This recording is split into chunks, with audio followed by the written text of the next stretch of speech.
Yeah, welcome to the light show.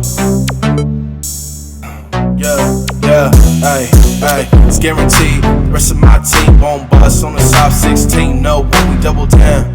It's the Bay all day, won't take no light years to show off. Welcome to the light show. Welcome to the light show. Yeah, welcome to the light show. Welcome to the light show. Welcome to the light show. Guaranteed. The rest of my team won't bust on the South 16. No, when we double down. It's the Bay all day, won't take no light years to show off. Welcome to the light show. To the light show. To the light show. Yeah, welcome to the light show. Welcome to the light show. Welcome to the light show. Welcome to the light show.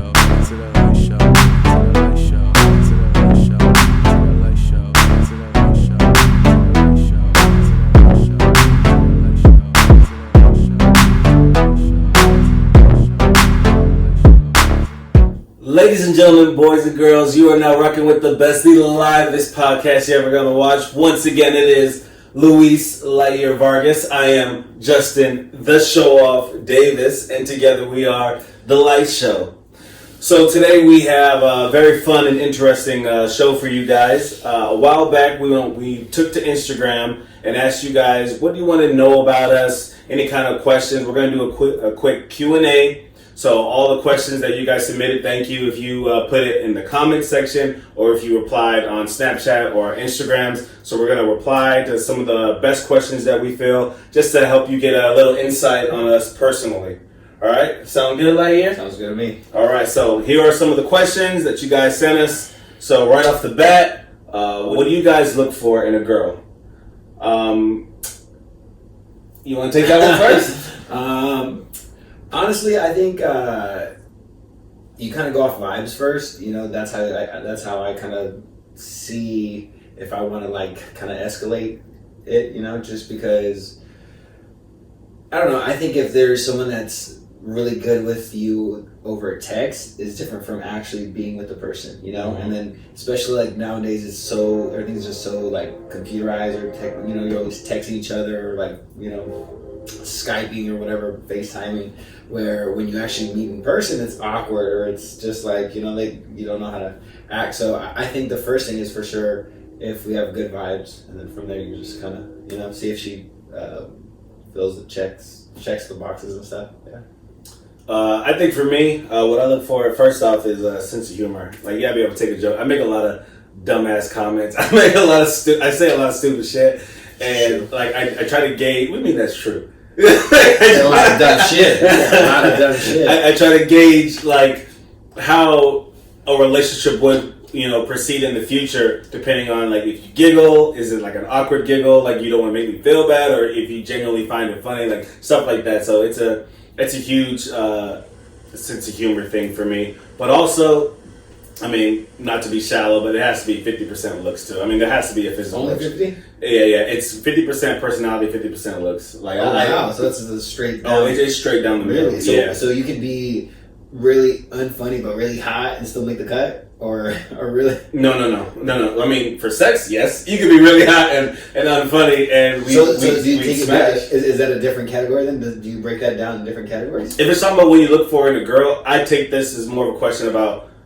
This person is asking because they want to know what we're looking for in a relationship, so that's why. Okay. Yeah, so sense of humor, because if that's someone I'm going to be with for the rest of my life or anything like that, we've got to be able to laugh together. That's how you're going to survive, especially in this crazy world, these crazy times right now.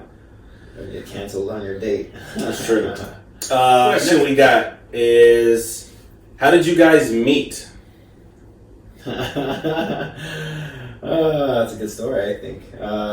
It was a long time ago, and 2012. I thought that Justin and Mark didn't know shit about wrestling, and he was there in my wrestling class at a MMA gym that I happened to be coaching at, and yeah, I mean it's so funny because they didn't say anything for the first couple of weeks, and then after. I realized that they actually did know how to wrestle and stuff. We were talking about shit in private because me and Mike with carpool, we was like, bro, why is this dude having us duck walk and do the most fucking remedial wrestling fucking move? And I was already a fighter at that point. I just didn't have a gym. I had already had 3 fights. So he was having us do the most basic like wrestling shit. I was like, bro, I'm tired of this place already.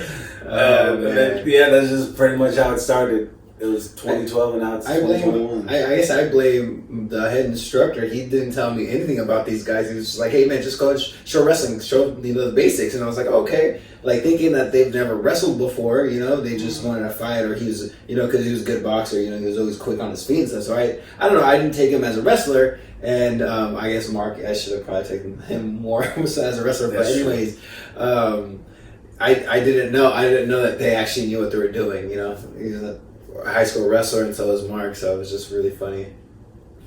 Would you guys ever be a side dude to a chick? Ooh, hard pass. No, hard pass. No.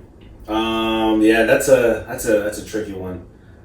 I think if I was younger, like in my youth, 18 to 23, yeah. Now I don't really think so. I don't think I can do that. No. Sorry, we're not gonna go into detail now. Yeah. Just no. Yeah. Fondest fighting moment. Ooh. I would say I have two. Okay. So the first one is, I guess, when I first won my first amateur belt. It was a big milestone for me. Obviously, Justin was infamously, I can't say the word, in my corner, and he was just as excited as I was. That was probably one of my fondest memories, just winning for the first time and just actually like achieving something that I wanted to. And the second was my first pro fight. Even though it didn't go the way I wanted it to, I feel like I did pretty good for I guess what I had at the time, and everybody that came out and supported it was like overwhelming, like so budget, like almost like 300 tickets. It's just a lot of people there. Yeah.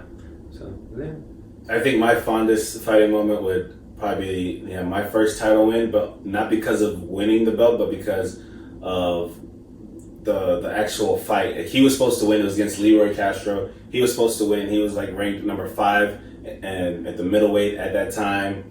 I was number 10. I just cracked 10th ranked, and we went to his hometown in Salinas. He had the entire crowd on his side, and he was Mexican, so like everybody was just like all on his side. And in the third round, we were just swinging back and forth, and the crowd was just chanting Leroy, and I was just in my back of my mind, I'm just like, if the judges keep hearing this, like, was that gonna sway them? So it was just, I put my heart into that fight, and to come out, with the win and with the belt, that was definitely a big moment for me.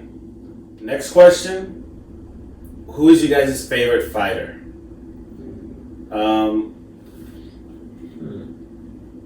Well, mine is Rashad Evans. So I mean, it's not really that hard for me to say that. I mean, I've emulated almost my entire career after Rashad Evans. It was such a big moment when he responded to me like 3 times on Instagram. Like I was. Yeah, we got the notification. Justin told us. I was so excited when he responded to me. So definitely, Rashad Evans is my favorite fighter. If we take it by weight class, I mean, Demetrius Johnson at 125. I mean, you can't really beat that. Frankie Edgar as like one of the lighter weight guys has always been one of my favorites. Him and Eddie Alvarez. But I mean, Rashad Evans is always just that dude, and I do think Anderson Silva is the GOAT, by the way. Can I say myself? Does that count? You can be your own favorite fighter. I mean, I don't know. I guess I've never really like been like I don't want to say fanboy out or nothing like that, but it's when you're in that same field, it's like you want to be the best. So it's like you kind of put yourself in that category. Like you always want to put yourself as high as you can. And so that's what I think. I mean, if once I'm done fighting, maybe I'll look back and be like, oh, I really liked this guy or this, But as far as like favorite fighter, I don't know. I mean, because I can't say I really care if they fight or not. I think that's what's going to determine. Like, I can't miss their fight. Mm-hmm. And there's not really a fighter who does that. Where I'm like, $70 just to watch him fight. Would you do that? Like, I don't think I would do that. So I don't think, I'm like, I never don't have a shot at super. I don't have like a super, favorite fighter or nothing. My 2 cents. There's 2 cents. Do you guys watch anime? Oh, I do actually.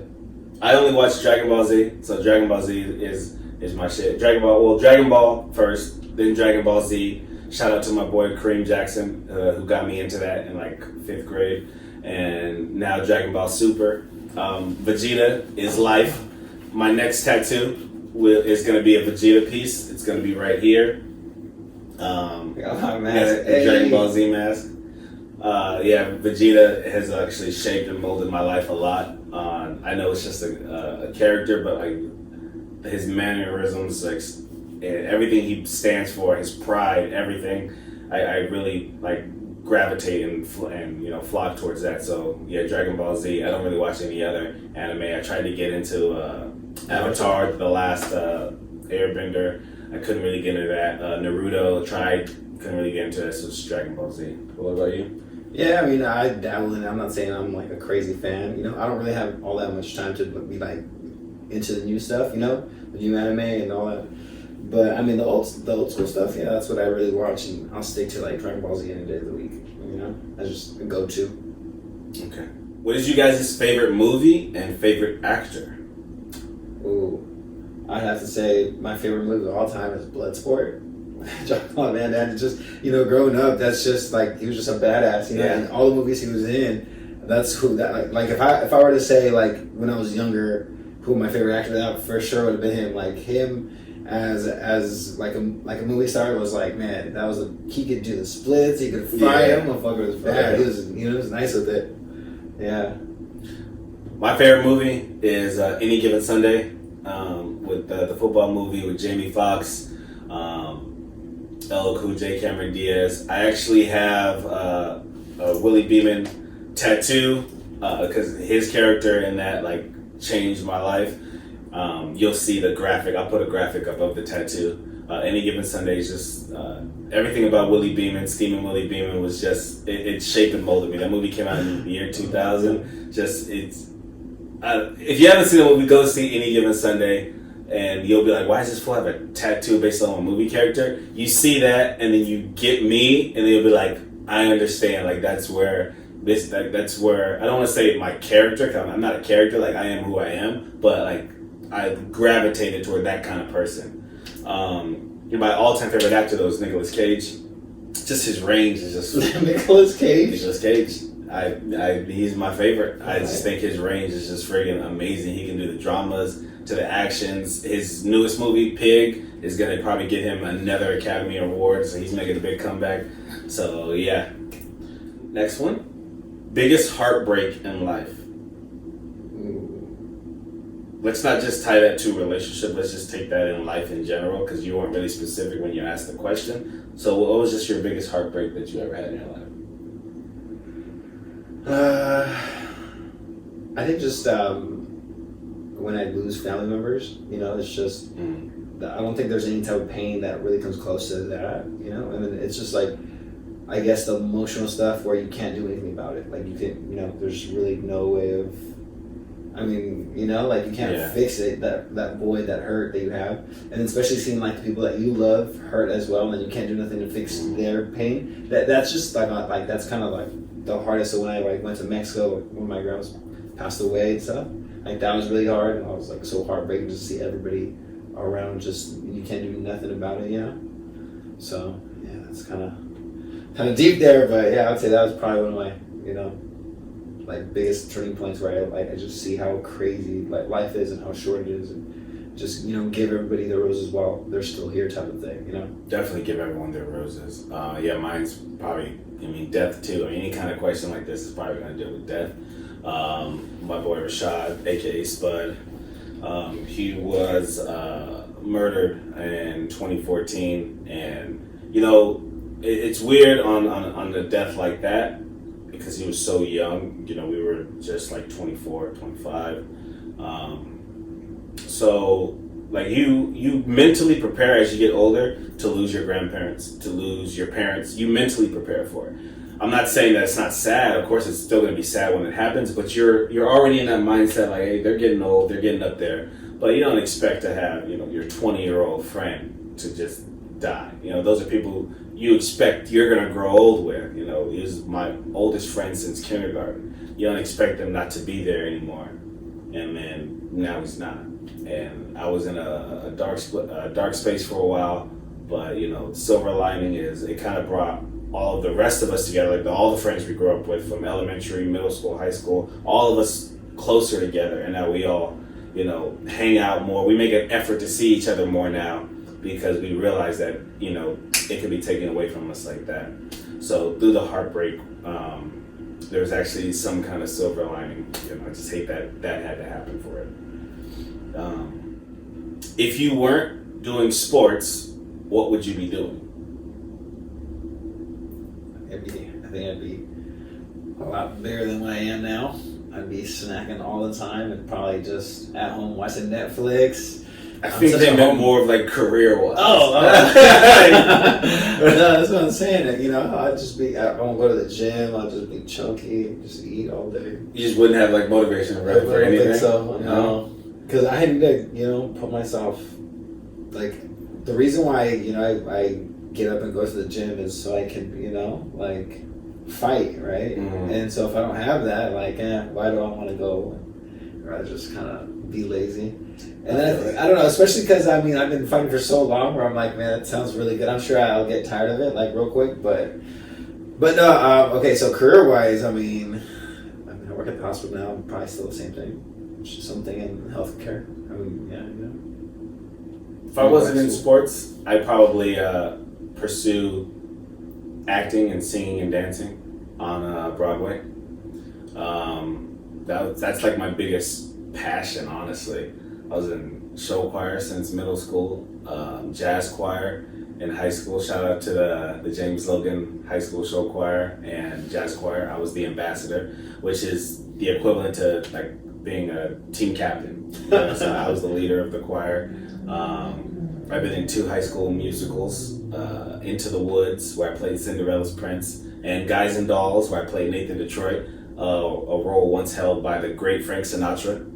So yeah, singing, dancing, acting, I'd be doing all that if I wasn't, you know, an athlete, because that's my hidden passion. Like I love singing, I love dancing, I love all that stuff. So would you want to fight to where you become popular enough to where you can just transition? Yeah. Transition. Yeah, I know. Transition. Yeah. I just start just acting and shit. I mean, Cool. I just anything with a crowd. Like I'm such a show up. No pun intended. But anything with a crowd like that. I mean, I just did a photo shoot, right, and my coach was like, "Hey man, like you need to get into the gym more, and you know, not go out and just take pictures." I'm like, dude, the only reason why I'm working out right now is for the pictures, you know, like. And he just shook his head as you know, as he always does. But I don't know. I mean, you kind of need to build your fan base for you to really be recognized as a fighter and stuff. You know, so it's a little bit of everything, and it's so hard. You know, trying to be. You know, I that's why I give it up to like the big name fighters that have been at the top for a long time, like Conor McGregor. I don't know how he does it. He stays, you know, relevant, and he's good. It's hard doing like everything at once. Oh man, who's your favorite all-time athlete? I would say probably like it's kind of hard. I don't know. Is it really? I was gonna say. I was like, you've been saying this religiously, but like the past 8 years. I'm just like, I thought about like Michael Jordan, because even though he's not like I'm not like basketball fanatic and stuff. He's just like, you know, he's such him like Muhammad Ali, like Tyson. Those guys are just staples of like the sports world, where it's like I don't know where I want to go with it, you know, because I mean not everybody knows. Like Jordan Burroughs and stuff, and he didn't make it to the Olympics this year, so it's kind of like his name wasn't like mentioned a lot. Got beat out by someone that did not. We'll get bronze. We'll get into that. Anyways, yeah. So yeah, I mean, I don't know. I just really like how good he got. You know, he just really like elevated his game to where he was like 68-0 at one point. You know, like international like wrestling. He was just really that good, you know. He was a GOAT for a minute, and so. But I mean, that's one of those things about wrestling. Like, it's just like, how long can you stay at the top? Unless you're like that one big ass Cuban dude that just won his 4th Olympic gold. But you know, that's a whole different, you know, a whole different monster right there. Anyways, yeah, man, that I don't know. Jordan Burroughs. Go ahead. Yours. Mine is Lawrence Taylor. Just the way he played defense, just ferocious. I mean, as a diehard Dallas Cowboy fan, I know it's weird to say a New York Giants player is my all-time favorite athlete, but just he inspired me to play football. Just, I mean, and that's the reason why I love defense over offense. Like, defense is passion, it's desire. Offense, you know the plays, you know the scheme, you know exactly what you're doing. Defense, I don't want to say it's a guessing game because you do have defensive plays, obviously, but I mean, you don't know what that offense is doing. They're the ones who are trying to score on you. So like, it's reaction, you know, over anything, because you don't want to, you know, guess and then be wrong, and then you're the one that gives up the big play or a touchdown because you went for glory over going over your assignment. And he was just so tenacious, and the sacks he got on the quarterback, just the way he played. Lawrence Taylor, just what an animal. What a hunk. Next question was kind of deep. I kind of liked it. Best advice you would give your young fighter self before your first fight? Before my first fight, I would say stick around for the extra like classes, and like when people are rolling, like stick around and try to learn from what they got, and just, you know, just stay hungry. You know, just keep going, keep grinding. It's gonna pay off eventually. Mine would be find a gym first.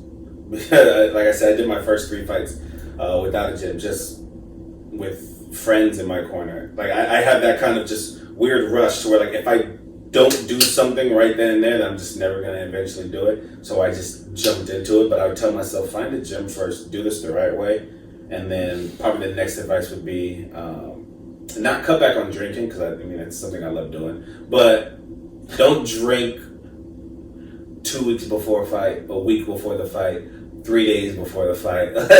like take it a little night more before the fight. Take it a little more serious than that. But would you though? I mean, I would listen. Well, obviously, if I traveled back in time and I saw it was me talking to me, I would believe it. You know, but I would listen to myself. Oh, okay. I guess you're right. Well, I'm just saying, because I remember there was some of my title fights. We'd be out the weekend before, getting drunk and just, you know. Well, I mean, for me, I believe in staying loose before a fight, but maybe there's other ways to do it besides, you know, just drinking. We can still go out, but just, you know, not have a drink, though. just have clubs. I mean, I don't regret it. I don't have any regrets. Do you remember? Just I was just saying, this is going to be the new champion for tomorrow. This is gonna be for next week. I don't remember that. I don't remember most nights. No. So thank you for putting me on blast. That's how often I black out.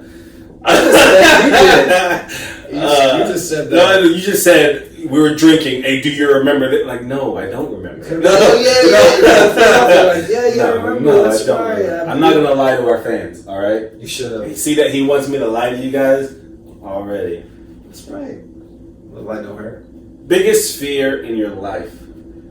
Ooh. I mean, I would say like losing someone super close to me.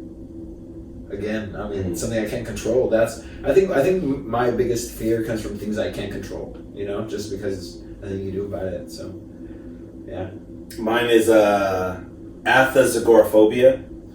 It's a fear of being forgotten, being replaced, having someone forget you. You know, being replaced in someone's life, or you forgetting something, forgetting someone. So, yeah, like I don't know. I want to make my mark, my stamp on life in this world, shall I say. I don't want to just drift out. I want to make some kind of mark. That's my fear of being forgotten. You know, hundreds of thousands, if not millions of people die a day, and no one besides their close family knows their name, you know, remembers them. I want to be remembered like Michael Jackson, like Elvis. I want to do something to where I am going to be remembered. Agoraphobia. I will put that at the bottom. You guys can look it up. Just made that shit up, guys.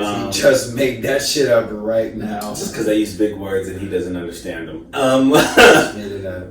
Did you guys understand that? You want to Google it You right can't now? even say it. Athens agoraphobia. Oh, now. I'm just like, I believe it's a word. I just. Would you let your partner have an opposite sex best friend? Is he or she gay? No.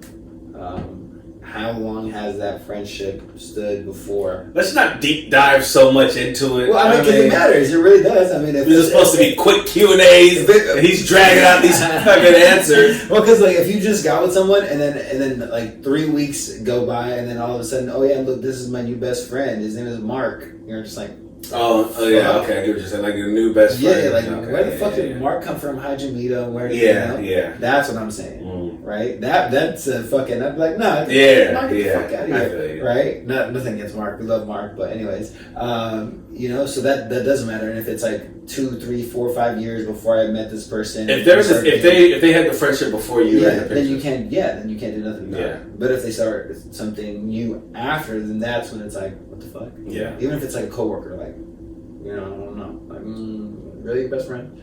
Yeah. What about you? I mean, I'd be a hypocrite if I said that they couldn't, because like 2 of my best friends, shout out to PK the Coolest, shout out to G Bugs, are women. So, and I've had several fights about keeping them in my life. I know they've had several arguments with their, significant others about keeping me in their life, and we stand firm on that. So, I'd be a hypocrite if I got a girlfriend right now and they're like, you can't have them as your best friends. I can't have you. So like, you got to pick your place in my life, because they've been here. They've seen me, through the hard times. They've been here for good times. You're just now coming in, and I understand you want to play a more significant role than them in the future. But right now, you're not there. You're not at that level. That's a good point. So like, I'm gonna throw them away for you, and then 3 months later, we break up, and then I have to come crawling back to my friend. Yeah, that looks bad. Yeah, I'm not throwing away years of friendship off of a potential that you think you have. Yeah. Can friends with benefits actually stay friends with benefits and work out? I think there's an expiration date on that. Yeah? Yeah, just because it's like, for how long, and what if one person starts catching feelings, and that's what, flops it. Or what if, one of the people want to be in a different relationship, and it's just a lot of factors. So I think it's just like, I think if going in, it's for a set amount of time, then I think it's fine. That's where I always think the problem is somebody catches feelings. Like that's like in every scenario you always hear like someone catches feelings or someone gets into a relationship, and then the other person is like, well, we can still do this and just keep it quiet because you were their regular sex, and now you're gone. But they still want some regular sex. But then that goes back to the first question: would you be okay being a side piece? A side piece, yeah. So like the friends with benefits is always a tricky one. Like I think like you said, it has to have an expiration date. You can't just keep it going for like years, and because then sooner or later you start expecting that other person to stay single. Like even if you don't catch feelings, like if they're going out on a date night and then it's a night that you want to hook up. You're gonna like, even if you don't feel nothing for them, you're gonna feel some type of jealousy. You're gonna feel some type of way. Yeah. Like damn, I wanted some pussy and I wanted some dick tonight, but they're out actually whining and dining. So yeah. Yeah. Do you guys have any pets? I do. Nala, she's outside. Yeah, I got a dog, a little puppy. What kind of dog? Can you tell our fans?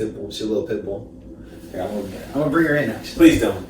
No. This is Nala. Sit down. Show them how you're a good girl. Good girl. And I've had her since she was born. I had her parents, and she's a very sweet dog. A little wild. Loves people. Yeah. What about you, Justin? I have a dog named Duchess that Lightyear actually pawned off on me. So he talked about how much he loves Nala. He pawned off his first dog, Duchess, on me and my family. I do want, if you believe in it, prayers for my dog Duchess. She has a cancerous tumor on her arm. We have to get it removed. It's gonna, cost a lot. I'm just hoping that it doesn't spread. But yeah, love you, Duchess. If you guys could be any animal in the world, what would the animal be that best represents you? I'd be like a jaguar or something. So Jaguar. just chilling in the tree, you know, relaxing, and then when I'm hungry, go out and hunt. You know. As much as I would love to say a lion because I love fucking lions, it'd probably be an orangutan. I've always thought of myself as an orangutan, like not even like a silverback gorilla, just like walking around all beastly. I'd be an orangutan. I'd be just in a zoo or just the wild. It doesn't even matter. Just chilling on a branch, just sitting there, watching the world just go by. I'd be an orangutan. But don't get it messed up, because if you ever watch when orangutans attack, like your arms. Yeah, orangutans will snap on you. So, but that's why I am like, well, I don't have the appearance of a silverback gorilla, and I'm not as ferocious or aggressive as a lion. Like I'm laid back, I'm chilling. But if you annoy me to a point where it's just like, all right, bro, like then the orangutan is gonna attack you. But I just that's hell. I always just picture myself as a freaking orangutan. Next question. I like that. Thank you for that question. Who's you guys' favorite superhero? I'd say Batman for sure. Why? I don't know, just growing up, I don't know, I liked his origin story, and it's just, I don't know, like, he's someone who's like forcing himself to be better. You know, he's a normal person, but he's forcing himself to be a superhero. Yeah. You know, most normal people are billionaires. Yeah. But that's the other part, though. You know, this is a normal ass white guy from from where I was saying New York, but Gotham is where he's from. You know, yeah. I mean, I just liked him, and then they used to call me Batman when I was in like 6th grade because I had like matching gloves and a beanie and a backpack, and then that name like stuck for a long time. Yeah. Anyways, mine is Spawn. First and foremost, he's a black superhero, anti-hero actually. I just always loved Spawn, and it's a comic book that has to do with religion too. You know, it brings in the devil and God, and it's just, you know, it's very interesting. And it's bloody, it's gory. You know, he was actually the #1 selling comic book in the '90s. Him and Spider-Man. Spawn, yeah, it's just amazing. And then you can't go wrong with the original, Superman. He's the gold standard of superheroes. So I love Superman. Henry Cavill is an amazing Superman, by the way. Like, that dude needs to play Superman for the rest of his career. Who's your favorite real life hero, if you have one? I don't know. Probably say my mom. Aww. I don't know, just, you know, seeing someone who's act firsthand that struggled, and, you know, just always trying to do better for herself and her family. So, always been, you know. Mine is Achilles. So I believe Achilles was a real person back in ancient Greece. So Achilles is my favorite real life hero, and plus his speeches were just amazing. Like when he was about to whoop that ass on Hector, you know. There are no pacts between the lions and men. That line it gets me every single time, you know. You won't have eyes tonight. You won't have ears or a tongue. You will wander the underworld, blind, deaf, and dumb, and all the dead will know. This is Hector, the fool who thought he killed Achilles. Like, oh my gosh. Achilles was my dude. And his speech to his men, you know, Myrmidons, my brothers of the sword, I'd rather fight beside you than any army of thousands. He just gets me going. So Achilles is definitely my favorite, real life hero. Who are you guys' favorite artists in each musical genre? Damn, each? There's a lot of genres. I'd say the old Kanye West, when he was, you know, he had them fucking Through the Wire and all that. Like, that was probably, growing up, I'd really like to, you know, just put that on and just chill. But I don't know, every genre, what country? I don't know. I don't listen to country really. I just kind of put on a random, just shuffle whatever's in my playlist. I don't have anything specific that I listen to or about to. And then just podcasts. My all-time favorite artist is Trey Songz. So across any platform, any kind of genre. Trey Songz is my all-time favorite artist.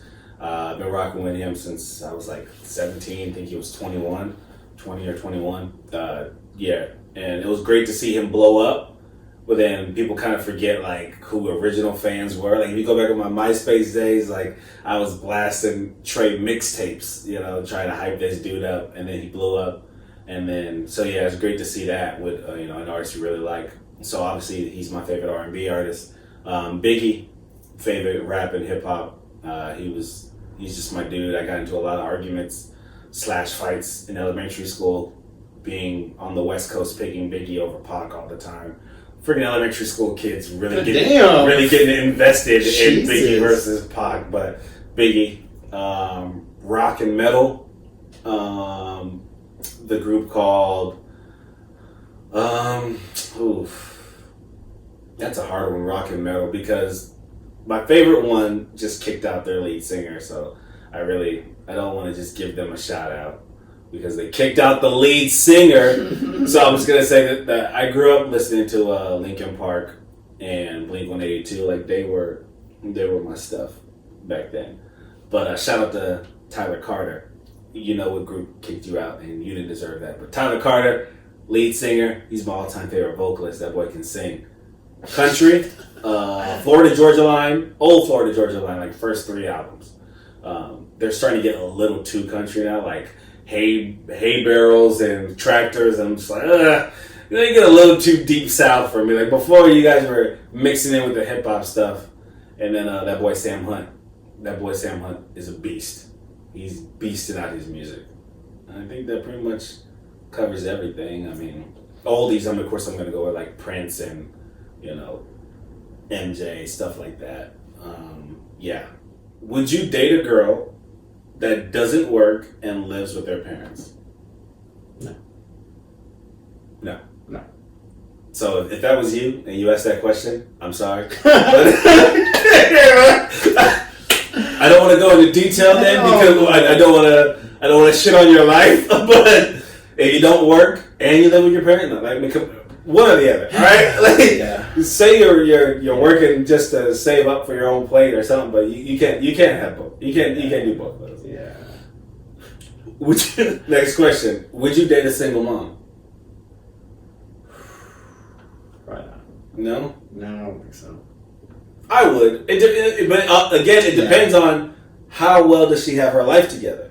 If she's a single mom holding down like 2 jobs and lives with her parents, like she doesn't have time for a relationship, And I don't want to do her dirty by just making it about sex or something like that. Even if she's like super bad, I don't want to do her dirty because then you get introduced to the kid and it just becomes messy after that, especially if they develop a bond. But if she's a single mom, making good money, has a good job, kids already in school or has a good daycare, stuff like that, and she has time to herself, then that's different. Then we can, have an active relationship and pursue something. But if you're, always struggling or you live in paycheck to paycheck, you don't have time for a relationship, and you shouldn't be putting yourself in that situation anyway.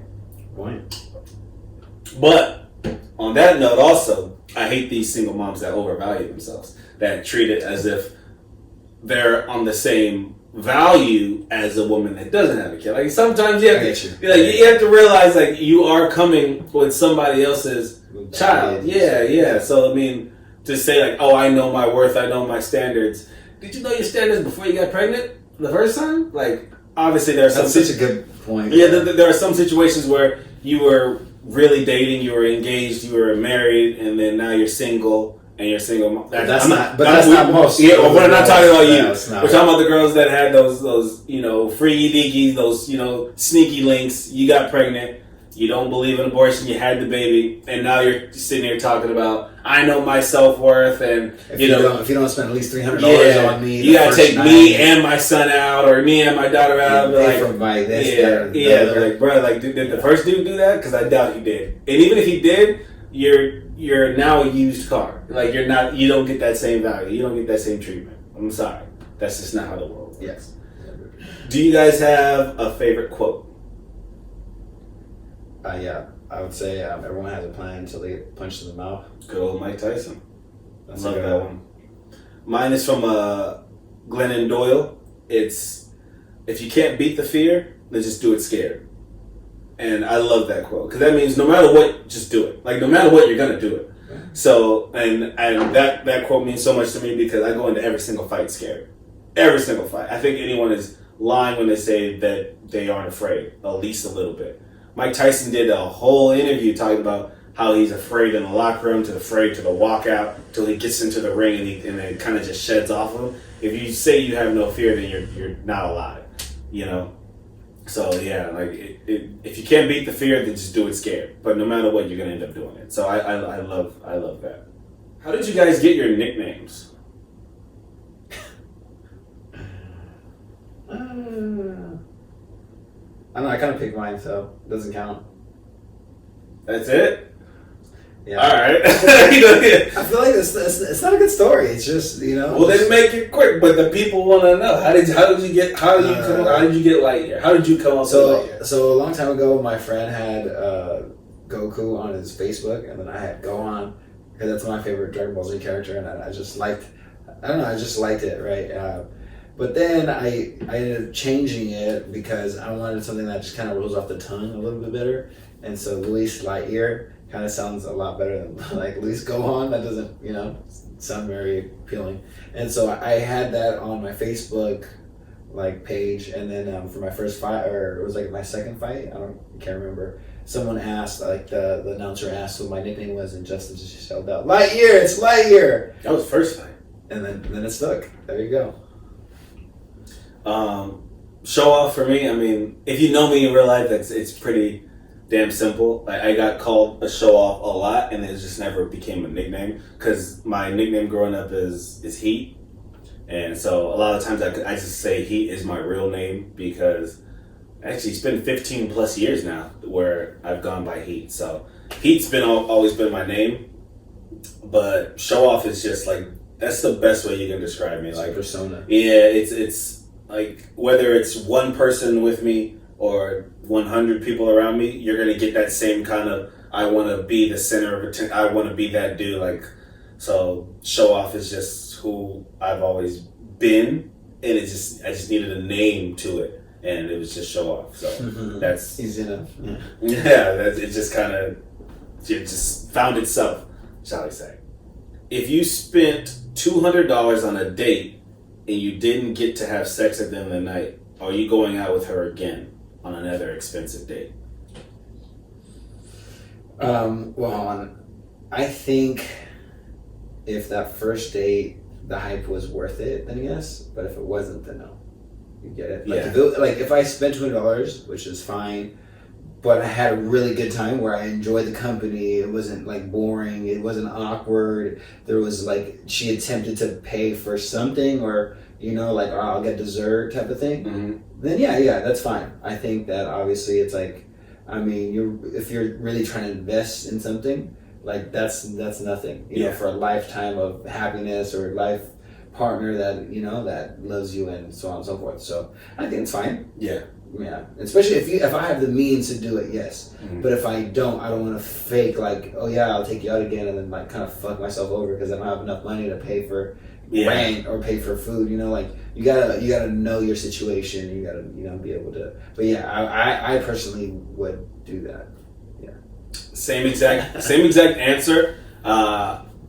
I honestly have more, I don't want to say more respect because, I mean, sometimes you're just in the middle of a good vibe to where sex on the first date just happens. But, like,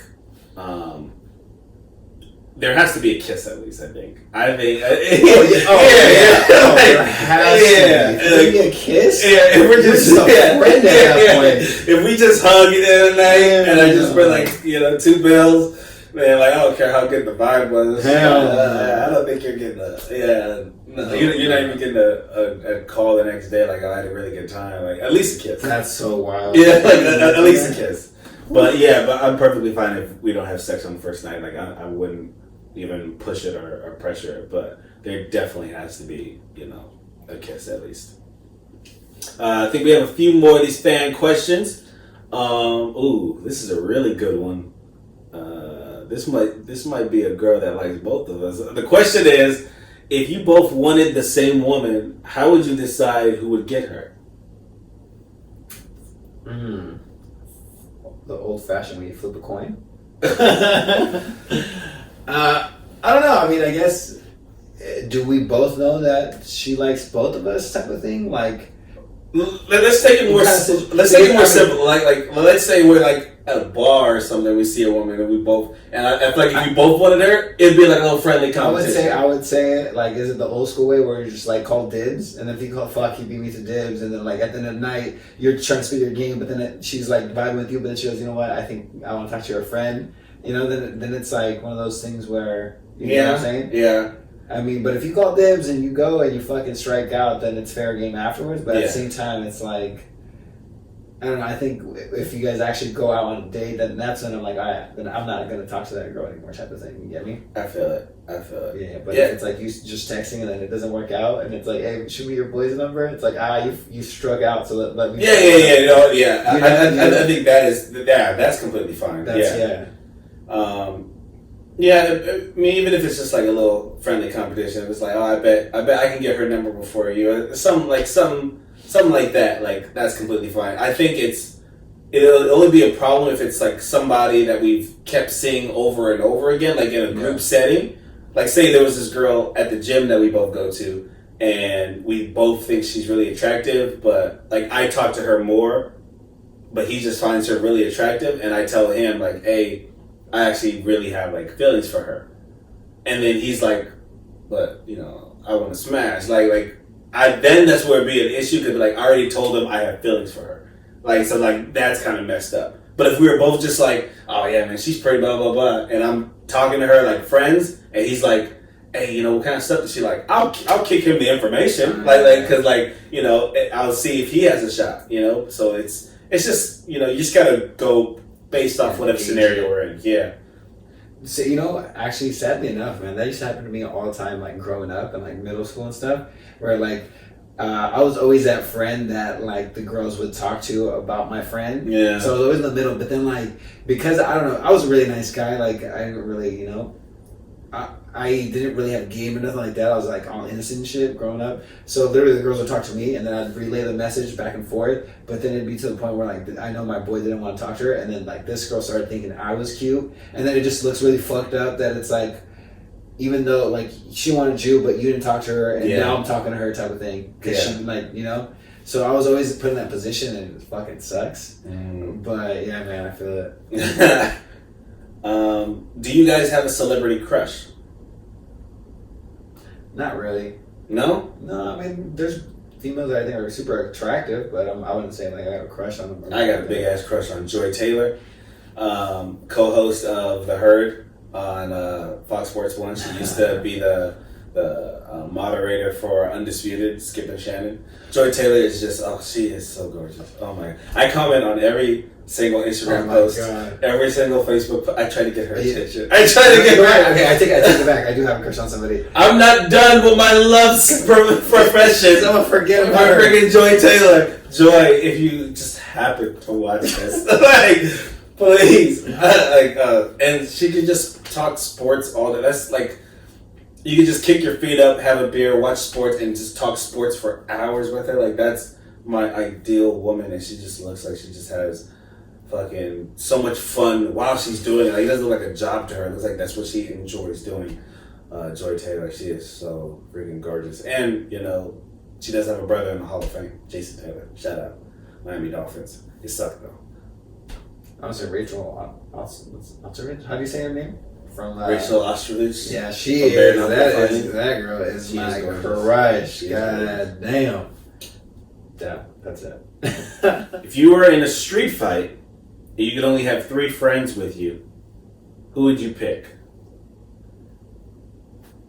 I'd say you, Joe, and Sammy.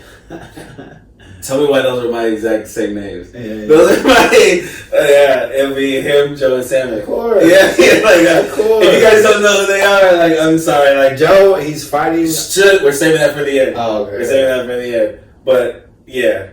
Joe and Sammy, and then like it's honestly a no-brainer. Yeah. It's people that I need quick react. I don't need someone to assess the situation or realize like, no, if it's popping off, I need you to react. Like you need to. It's go time. You need to shoot a double, throw a head kick, put your back up against the wall, and we just gotta start knocking folks out. So yeah, that's crazy. They're the same exact people. Like, and that's not rehearsed. He didn't know the question was coming. Same people. No, that's funny. We just talked about it yesterday. We're at practice, and then there's this dude that was looking at Justin kind of funny and sideways, and then I was looking at him like trying to punch him, like obviously joking around. But if he would have if he would have tried to rush at Justin while he wasn't looking, I would have just popped off and just hit him with the overhand right real quick. Yeah. Just like we're joking around about that, but. Yeah, I mean, you got to have who you trust, and those are guys that I know are fucking. I would say they're certified in my eyes, so that's what I want. And Joe's actually had my back too, and we didn't actually get into a fight that night, but it was about to. There was like two dudes in front of me, in the line at the bathroom at the loft, and Joe was like 4 guys in front, and then this dude was coming up. He knew the guys in front of me, and they were his friends, so he was trying to cut. I was like, hey man, like there's a line for this bathroom. Like you gotta hop in the back. He's like, man, shut up, man. These are my boys. I'm like, I don't care that they're your boys. Like he ain't gonna get in front of me. And they all turned toward me like, what are you gonna do? And I was like, hey, yo, Joe. And because like we were all like the same height, like I'm only 5'9", so like we were all like around the same height. And then Joe walks over. Joe's like 6'3", 6'4". And then he was like, yo, what's up, man? And like, cause Joe was gonna get his spot back in line. No one's gonna mess with Joe. And then I was like, we might have an issue. And then you see them look up at Joe, and he was like, what's up, Heat? What we got going on? What we got? We got a problem, Heat? And then so I looked at them, and then the dude looked at his friends, and then he got behind. And then Joe was like, hey, you let me know if we got any issues in here. You let me know. And then Joe went right back to his line in the bathroom. And I looked at the dude like over my shoulder and went, that shit was so funny. Like we were about to just stomp out these 3 dudes over just cutting in line in the bathroom. And I was being respectful. I was like, hey man, just don't cut. Like this shit was hell funny. I believe it too. And Joe is one dude that's always down. Yeah. I love it. Did you guys watch the Olympics? Oh. Only clips. Only clips of wrestling. I didn't really watch anything else, and I watched the Kevin Hart and Snoop Dogg combo of like their little show that they did. Pretty fucking funny. I watched only the wrestling. There's a couple of other things I tried to watch, like the track and the shot put, but wrestling, I stayed up. I actually set a timer to watch Gable Stevenson. That boy's a freaking beast, man. Oh my gosh. He's the greatest heavyweight wrestler in like ever. Like he almost pulled off a Dan Gable. He went all through the qualifyings without giving up a single point. He almost went through the entire Olympics, and then he rallied off the greatest comeback in Olympic history. I'm not done. Gable Stevenson, you are the man. Shout out to him pulling off the gold. Also, David Taylor, of course, the Magic Man, the other man to get a gold medal for the U.S. Olympic team. Kyle Snyder got the silver, and then Kyle Dake. Kyle Dake. Yeah. You want to take this one? When you beat Jordan Burroughs, you're expected to take gold. Mm-hmm. Like that's all I gotta say. When we come in and you don't, compete the way you should, it just he got teched. That's what I'm saying. He got teched, but compete the way you should. If you guys don't know what a tech is, this guy got 11-0 skunked in the Olympics. Like he was supposed to win the gold. Everyone thought he was going to win the gold, and he got teched right off the bat. Like couldn't get a single point. It was embarrassing. Yeah, it's pretty bad. I don't want to bash him though. I mean, he did. He made it to the Olympics. He did pull off the bronze. I mean, he shook the cobwebs. I don't know if it was nerves or what. And he did wrestle with Frank, the dude from Italy, right? Frank, did he wrestle? When he got teched? No, or you talking about when he won the bronze? Yeah. So I mean that was probably a tough match too. But just the amount of hype he had. I don't know if maybe that got to him. Like if he had like a little Simone Biles moment where it was just too much pressure. yeah, But twisties. to get teched in the opening round, like knowing that there's no shot of you ever getting the gold now. Like if you get teched in the first round, you can't come back and win the gold like ever. So that had to be Like ever. well, in that Olympics, I was like, it could come back in 4 years, or 3 years now, because they got delayed. That's right. But shout out to that U.S. Olympic wrestling team. That's all I really watch. How do you guys get motivated for a fight? It's really tough. I look in the mirror, see I'm fat, and I go, yep, I need to start working out more. And then when people are actually going to the gym, when I actually have a team to compete with or against, it's always easier. It's a lot funner, I find. But when it's just me, man, it's tough sometimes. It's just tough. I've been doing it for so long that, I don't know, like, that's why I'm really trying to take, fighting serious for these next, 2-3 years and just try to see how far I can make it by being extra motivated on my own. But the one thing is just me not wanting to lose. Like, my failures is what scares me, and that's what motivates me at the same time. Mine, I don't get motivated for a fight. Honestly, I think I'm gonna lose every single fight I go into. That's true. I sit there, I say I'm gonna get knocked out viciously. He does. Or someone's gonna rip my arm off, and because I'm a person where my adrenaline spikes too much, so I need to always stay calm. That's why I think I said like in our first episode, like I listen to Aaliyah rock the boat like before I go out to a fight because I need to keep my heart rate low. I don't do the pump up. I'm not the rah rah. Like, don't get me wrong. Like to get your blood flowing, you have to get your blood flowing obviously before the fight because you don't want to go in there cold. You go in there cold, you come out cold. Shout out to Romano Sauter for that line. Boxer. So I'm a guy who I don't do the whole motivation rah rah. Like I need to stay calm. So how I stay calm is thinking I'm going to lose, thinking I'm going to get knocked out. Which ties back in to my favorite quote. If you can't beat the fear, then just do it scared. So if I'm already thinking I'm going to get knocked the hell out and I'm going to get embarrassed by all these people, I'm afraid. But I'm going to do it anyway. I'm going to go out there and do it anyway. So that's what keeps me loose. It's just knowing that no matter what, I'm going to make that walk to the cage. I'm going to Superman myself in there when I walk in, and then whatever happens is going to happen. So I don't do the whole rah-rah motivation. If you could have one meat from an animal for the rest of your life, what would you have? So I think that means like, would you chicken, fish, a cow, Bear. a pig, bear? No, I'm just kidding. I'd say cow. Cow? Yeah. Can't go wrong. Steaks. I think It's weird. either a cow or a pig, but maybe a pig. I mean, there's a lot you can do with a pig. First off, bacon is the greatest thing ever. I mean, then you got pork chops. There's a lot of this. There's a lot of things. Pork skin. Yeah. Oh yeah. I love pork rinds. Yeah, and then the chorizo Mexican- and Mexican all style? there's all kind of things you can do with a pig actually. So actually, I can give up steak for pig. But your health is just gonna be like, man. That cholesterol's gonna be hitting. Yeah, but it's probably still be a pig though. I gotta pick pig. Well, you gotta pick one animal. Yeah, you're probably not gonna live that long. I'm just saying. Pig. What are you guys' thoughts on the world trying to cancel DaBaby?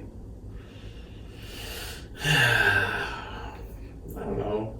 It's crazy. I mean, I feel like everyone, even though we're supposed to be living in a free speech type of place where you're allowed to say what you want, people are still getting canceled and people are afraid of saying what they really feel, I guess. I don't know if he really felt that or thought that, but, let him kind of say it. I mean, it might be super fucked up, but that's what he thought. And you don't know his background and why he thinks that, probably his parents talked to him and told him not to be doing that type of stuff because of, get HIV and AIDS and you can die.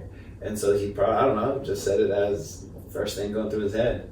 I'm thinking. Honestly, I don't even think it was that serious. I mean, serious, but like how in depth he went. I just think it was like a DJ moment. You know, I've heard DJs say a lot of random DJs say random shit to get the club pumped up. You know, if you got $100 in your pocket, put your hands up. You know, or like if you got a dick in your mouth, if you a thug, put your hands up. Like I hear DJs say all that shit. So it was just him. I just think it was just him trying to hype the crowd, and he put his foot in his mouth. But I'm not saying what he said was right, like, because especially if there's someone there with AIDS, like damn, like that's super hurtful. Or if you were sucking dick in a parking lot, like that's like damn, it's hurtful. But I mean, I don't think he did. Hey, but all he said was don't put your hands up. You know? He didn't mean it with any malicious intent. I just think every show canceling him now is freaking crazy. He lost millions of dollars. Losing sponsorships, but like they have no problem with like in those concerts promoting dudes saying, "Yeah, I'm gonna kill this, blah, blah, blah, blah. I'm gonna do this, blah, blah, blah. You know, I smashed this girl, blah, blah, blah." But if you have AIDS, don't put your phone in the air. Like what? you get kicked off all these concerts for that. Like, come on, man. Like, and I think the biggest thing is he apologized. Not once but twice. He's already apologized twice. Like, I feel like the cancel culture just wants to rake people through the freaking coals. That's what it is. I think the cancel culture is just getting out of hand. Yeah. And here, there's a girl that was on like the USA paintball team that she had a TikTok about some dude was on a ventilator at the hospital because of COVID, and then she was like, lose some fucking weight, or she said something in that regard, and literally she got kicked off the team. All their sponsorships went away. They're saying she was fat shaming or she was being like fat phobic, or like they're just like making shit up. You're just like, what? Yeah, it's so crazy. So you can't say anything anymore. So if I ever say anything, Justin, you have to bleep me out and get me canceled, man, before I start, And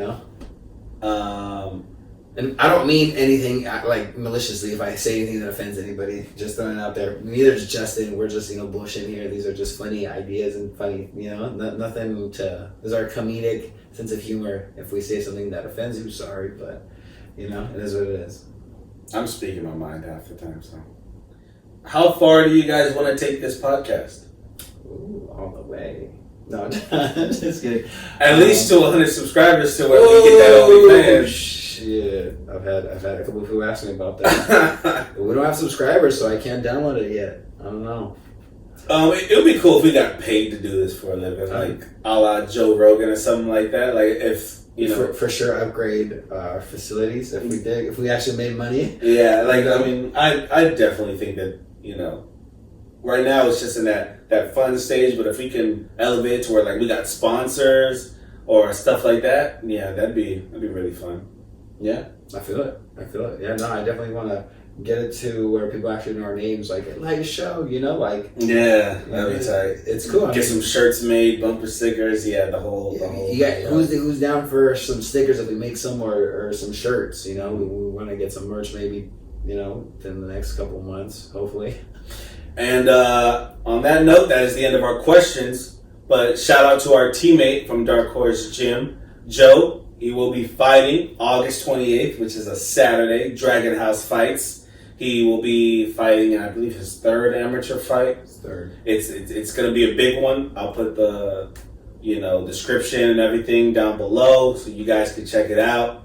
Tickets for general admission are $50. We're going to be there. It's going to be a party. He's going to win, obviously, and then we're going to turn up. You can come up to us, ask us questions, party with us afterwards, celebrate. If you're 21. Dark Horse Gym. Put the link down below also. We've been working hard for it. Joe's been very, very dedicated on this training camp, so we're really looking forward to what he's going to bring to the table, what he's going to showcase to the world. 28. So shout out Joe. You're going to do the damn thing. We believe in you. But until next time, he is Luis Vargas. I am Justin Showoff Davis. Welcome to the Light Show. Yeah, welcome to the Light Show. Welcome to the light show. Welcome to the light show. Rest of my team on bus on the South 16. No, we double down. It's a bang all day, won't take no light, cause it's show off. Welcome to the light show.